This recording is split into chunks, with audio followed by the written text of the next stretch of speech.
A certified behavior analyst accused of assaulting a child with autism here in the Springs was arrested in another state. He also temporarily lost his license in that state after our 11 Call for Action team got involved. We found out he left Colorado and got his license reinstated in Arizona while he was under investigation by Colorado Springs police. 11 Call for Action investigative reporter Julie Martin contacted the state of Arizona to tell them the behavior analyst had felony warrants out for him. After the child's mom and I reached out to the state of Arizona and CSPD, the suspect is now awaiting extradition to Colorado. The suspect and his lawyer have not returned any of my phone calls.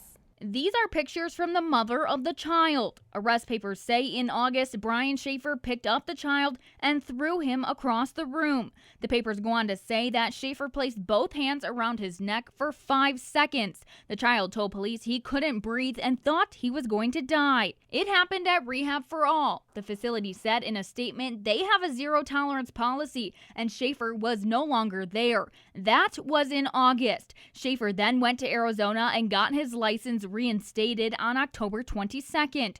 3 days later, CSPD issued a warrant for him for assault on an at-risk person. I reached out to the Arizona Board of Psychologist Examiners. They told me they were unaware of the felony charges and held an emergency meeting. At no time did Mr. Schaefer disclose to the board that he was under criminal investigation in Colorado and had been terminated by the agency.